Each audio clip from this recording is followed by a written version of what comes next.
Hello friends, फरीથી તમારું સ્વાગત છે ઇંગ્લિશ ગ્રામરના લેક્ચરમાં। પ્રિપોઝિશન્સ ભણી રહ્યા છીએ। હવે જે પ્રિપોઝિશન્સ આપણે ભણવાના છે એ અપ એટલે ઉપરની તરફ દર્શાવે છે। બીજા ઘણા બધા એના અર્થ નીકળે છે, એ આપણે સમજીશું। પણ અપ આવતું હોય એવા પ્રિપોઝિશન અપ, અપોન અને અપ ટુ, એ ત્રણે ત્રણ આપણે સમજીશું। તો એમાં પહેલા છે અપ એટલે ઉપર। તો વિદ્યાર્થી મિત્રો, એક વસ્તુ યાદ રાખજો કે જ્યારે તમે અપ વાપરો છો ને, તો એની સાથે જે કોઈ ક્રિયાપદ આવતું હશે ને, એ ક્રિયાપદ હંમેશા ગતિ દર્શાવતું હશે, હંમેશા મૂવમેન્ટ કે હલનચલન દર્શાવતું હશે। તો એવા ક્રિયાપદ સાથે જ્યારે ઉપરની તરફ તમારે બતાવવું હોય અથવા તો વધારેના સંદર્ભમાં લેવું હોય ને, ત્યારે તમારે અપ વાપરવાનું। પહેલું છે એમાં ચડવાના અર્થમાં મૂવમેન્ટ આવે છે, ચડવાનું, ઉપરની તરફ ચડવાનું હોય એવા અર્થમાં જ્યારે તમારે પ્રિપોઝિશન લેવાનું હોય ને, ત્યારે સ્પેશિયલી ચડવાના અર્થમાં ત્યારે હંમેશા અપ વપરાય। દાખલા તરીકે, તે ગિરનાર ચડ્યું, તો કેવી રીતે આવશે? તો ભાઈ, હી ક્લાઇમ્બડ અપ ધ ગિરનાર। આ અપ। હવે વસ્તુ શું છે કે ગતિ સૂચવતું ક્રિયાપદ આવે, તો વિદ્યાર્થી મિત્રો અહીંયા ગતિ સૂચવતું ક્રિયાપદ છે ક્લાઇમ્બ। ક્લાઇમ્બ એટલે ચડવું, તો ચડવા માટે ગતિ જરૂરી છે। તો આ વસ્તુ થઈ ગયું અપ, ચડવાના અર્થમાં ઉપરની તરફ દર્શાવે છે। એવી જ રીતે વધારવાના અર્થમાં દર્શાવે છે। દાખલા તરીકે હું એવું કહું કે ભાઈ મેં અવાજ વધાર્યો, બરોબર છે। હવે વધાર્યો છે, અવાજ વધાર્યો છે, તો એ તમે કોઈક મૂવમેન્ટ કરો છો તો તમે અવાજ વધારી શકો, કોઈ ક્રિયા કરો છો ને તો તમે અવાજ વધારી શકો। તો એ કેવી રીતે થશે? તો ભાઈ, I turn up the volume of radio. Turn up, turn કર્યું, જે વોલ્યુમનું નોબ છે એ ટર્ન કર્યું, એ ફેરવ્યું, અને અપ એટલે વધાર્યો। તો ભાઈ આઈ ગતિ દર્શાવતું ક્રિયાપદ થઈ ગયું, turn up the volume, volume વધાર્યું। તો વધારાના અર્થમાં ગતિ સૂચવતા ક્રિયાપદ સાથે। એવી જ રીતે તરફના અર્થમાં કોઈ એક વસ્તુ કોઈ એક પર્ટિક્યુલર જગ્યા તરફ ગતિ કરે છે, તો એ તરફના અર્થમાં પણ તમારે અપ લેવાનું। દાખલા તરીકે હું એવું કહું કે ટ્રક છે એ લોડિંગ એરિયા તરફ આગળ વધ્યો, બરોબર છે। હવે આગળ વધ્યો મૂવ્ડ, તો કેવી રીતે આવશે? ટ્રક મૂવ્ડ અપ, કોની તરફ? To the loading LOADING area. હવે મૂવ્ડ એટલે આગળ વધવું, એ પણ ગતિ દર્શાવતું ક્રિયાપદ છે, તો એની સાથે અપ આવે। એવી જ રીતે દેખાવના અર્થમાં આપણે ઘણી વખત મોબાઈલમાં સર્ચ કરતા હોઈએ છીએ, તો ઓલી કુકીઝ કે કંઈક એવું આમ પોપ થઈને આવી જાય છે, બરોબર, કે નીચેથી આમ ઉપરની તરફ અચાનક જ દેખાઈ જાય છે, એ પોપ્ડ અપ, બરોબર છે। તો એ વસ્તુ છે કે ભાઈ આમ અચાનક જ દેખાઈ આવવાના અર્થમાં છે, તો એને કહેવાય પોપ્ડ અપ। એ પણ ગતિ દર્શાવે છે કે આમ દેખાઈ જવું અચાનક। તો દેખાવાના અર્થમાં તો કેવી રીતે આવશે? An ad popped up. Ad છે એ તરત જ દેખાઈ। તો આ ગતિ સૂચવતા ક્રિયાપદો ક્લાઇમ્બ, ટર્ન, મૂવ, પોપ, એ બધા ગતિ સૂચવતા ક્રિયાપદો છે। એ બધાની સાથે તમે વધારાના અર્થમાં લો છો કે ઉપરના અર્થમાં લો છો કે તરફના અર્થમાં લો છો કે કાં દેખાવાના અર્થમાં લો છો, એ બધા સાથે ગતિ સૂચવતા ક્રિયાપદ સાથે અપ પ્રિપોઝિશન તરીકે વપરાય છે। વિદ્યાર્થી મિત્રો, અપોન પ્રિપોઝિશન તરીકે ક્યારે વપરાય? જ્યારે એક વસ્તુ છે એ ગતિશીલ અવસ્થામાં બીજી વસ્તુ ઉપર આવે છે, ત્યારે તમારે અપ ઓન વાપરવાનું। અહીંયા આગળ એક વસ્તુ બીજી વસ્તુ ઉપર ગતિશીલ અવસ્થામાં છે એ વસ્તુ એક જ સમતલમાં હોવી જોઈએ. કેવી રીતે? તો ભાઈ હું અહીં આગળ ઉદાહરણ લખું, હી jumped upon an elephant. તે હાથી ઉપર કૂદ્યો. એક વસ્તુ પર તો એ ઓલરેડી હતો જ અને એના ઉપરથી જમ્પ કર્યું એણે હાથી ઉપર. તો ભાઈ એના માટે અપ ઓન વાપરવાનું. ગતિશીલ ગતિ એક વસ્તુ ઉપરથી ઉપર તો હતો જ. He is on the table, then he jumped upon an elephant. એક વસ્તુ ઉપર એ પહેલેથી હતો અને એ વસ્તુ ઉપરથી એણે ગતિ કરી અને બીજા વસ્તુ ઉપર એ જાય છે, તો એના માટે અપ ઓન વાપરવાનું. બરોબર છે. હવે અપ ઓન ની જેવો જ સિમિલર વર્ડ છે વિદ્યાર્થી મિત્રો ઓન ટુ.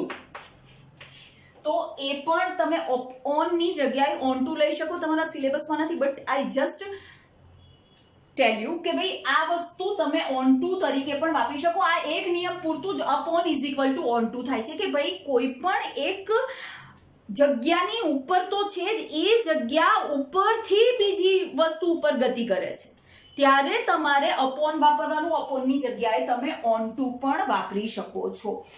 એવી જ રીતે વિદ્યાર્થી મિત્રો બીજો નિયમ છે. બીજો નિયમ શું કહે છે? તો બીજો નિયમ કહે છે કે કોઈ પણ વસ્તુ બને છે, કોઈ પણ ઘટના બને છે, કંઈ પણ કહેવામાં આવ્યું હોય છે, એના પછી તરત જ કોઈ ક્રિયા થતી હોય ને, તો એના માટે અપ ઓન વાપરવાનું કે અપ ઓન આ થયું પછી આ, એ રીતે. તો કેવી રીતે? તો ભાઈ કોઈક ક્રિયા અથવા તો ઘટના કર્યા કે બન્યા પછી તરત તો આ વસ્તુ આ રીતના જે વાક્યો છે એ વાક્યો તમારે જ્યારે એનું સમજૂતી આપવી હોય કે ભાઈ એની વાક્ય રચના કરવી હોય તો તમારે અપોન વાપરવાનું. દાખલા તરીકે આ સમાચાર સાંભળીને તરત જ અમે તેમને અભિનંદન પાઠવ્યા. હવે આ સમાચાર સાંભળીને તો એ કેવી રીતે આવશે? તો એ આ રીતે આવશે કે upon hearing these news we congratulated them. Upon hearing we congratulated them. તો અહીંયા આગળ કોઈ એક ક્રિયા થઈ છે. કઈ ક્રિયા? સાંભળવાની ક્રિયા. અને એના પછી તરત જ અમે એને અભિનંદન પાઠવ્યા. તો અહીંયા આગળ તમારે એઝ સુન એઝ કે એવું કંઈ વાપરવાની જરૂર નથી. તમે અપઓન વાપર્યું ને એ વસ્તુ પોતે કોઈ ઘટના બન્યા પછી તરત જ દર્શાવે છે. તો આ વસ્તુ થઈ ગઈ અપઓન હિયરિંગ ધીઝ ન્યૂઝ. પછી ત્રીજો નિયમ છે કે તમને વાક્યમાં કોઈ પણ બે સંજ્ઞા, એ સંખ્યાના સંદર્ભમાં છે, એ અંતરના સંદર્ભમાં છે, કોઈ પણ એવી તમને સંજ્ઞા આપી છે. એ સંખ્યા પણ હોઈ શકે, આંકડાના સંદર્ભમાં એ સંખ્યા હોઈ શકે, અંતરના સંદર્ભમાં, કોઈ પણ સંદર્ભમાં એ બંને સંજ્ઞા છે ને એનો એક જ વાક્યમાં એક સાથે ઉપયોગ થયો છે અને એ સંજ્ઞા છે એ સંજ્ઞાને ભારપૂર્વક દર્શાવી છે. તો એ બે ભારપૂર્વક દર્શાવવાની છે. તો એ બે સંજ્ઞા ની વચ્ચે અપોન મુકાય છે. ફરીથી સમજાવું કે તમને કોઈ પણ બે એવી સંજ્ઞા આપી છે જે સંખ્યાના સંદર્ભમાં વપરાય છે, બે સંજ્ઞા આપી છે જે સંખ્યાના સંદર્ભમાં વપરાય છે, જે અંતર દર્શાવે છે, જે વર્ષ દર્શાવે છે, જે લોકોની સંખ્યા દર્શાવે છે. એ સંજ્ઞા તમને કોઈ આપી છે. દાખલા તરીકે થાઉઝન્ડ્સ, દાખલા તરીકે માઇલ્સ, દાખલા તરીકે કિલોમીટર્સ. આ સંજ્ઞા થઈ ગઈ. બરોબર છે. એ બંને એક સંજ્ઞાને બે વખત ઉપયોગમાં લેવાની છે અને એ બંને સંજ્ઞા ઉપર તમારે ભાર મૂકવાનો છે. તો એ બંને સંજ્ઞાઓ વચ્ચે તમારે પ્રિપોઝિશન તરીકે અપોન વપરાય છે. કેવી રીતે? તો હું એવું કહું કે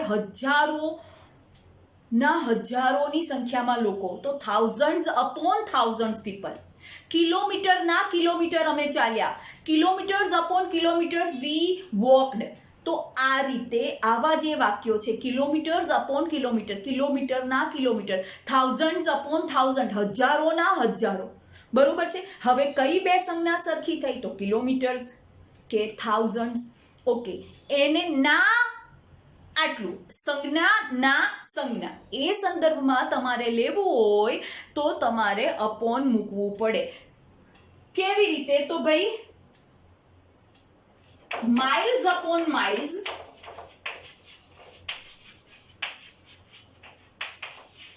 વી walked.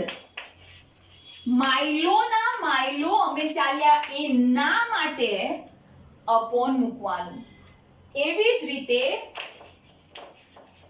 Thousands upon thousands,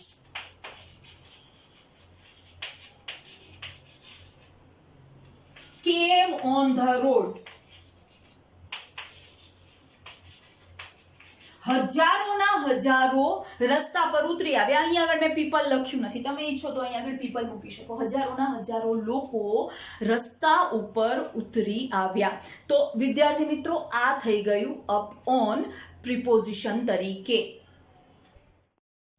hello friends, હવે આપણે જે કંજક્શન શીખવાનું છે એ કંજક્શન છે અપ ટુ. અપ ટુ એટલે સુધી.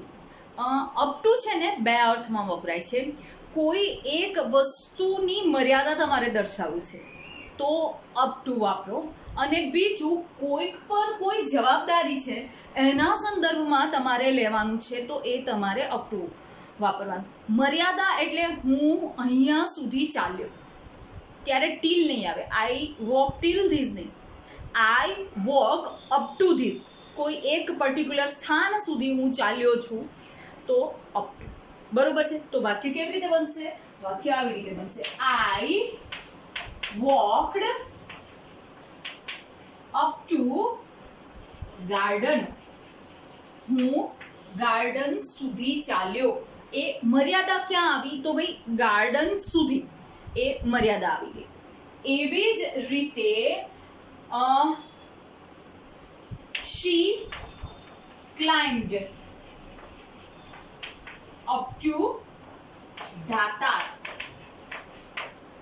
ગિરનારનો એક એરિયા છે, જ્યારે તમે ગિરનાર પર ચઢાણ કરો છો એનો એક એરિયા છે દાતાર. તો એ દાતાર સુધી ચઢી, તો અહીંયા આગળ અપ ટુ એ મર્યાદા આવી ગઈ. બરોબર. એ ગિરનાર ચઢી, she climbed ગિરનાર, પણ એ દાતાર સુધી ચડી તો અપ ટુ દાતાર લખવાનું. તો આ હદ કે મર્યાદા દર્શાવે છે. એવી જ રીતે કોઈ વ્યક્તિ ઉપર કોઈક જવાબદારી છે, નિર્ણય લેવાની જવાબદારી કે કાંઈક કરવાની જવાબદારી છે, તો એ જવાબદારી હોવાના સંદર્ભમાં એ જવાબદારી દર્શાવવા માટે પણ અપ ટુ વપરાય. દાખલા તરીકે હું એવું કહું કે આ નિર્ણય તમારા પર છે, તો this decision is on you ના આવે. કેવી રીતે આવે? This decision is up to you. આ નિર્ણય તમારા હાથમાં છે, અથવા તો એ નિર્ણય લેવાની સત્તા તમારી પાસે છે.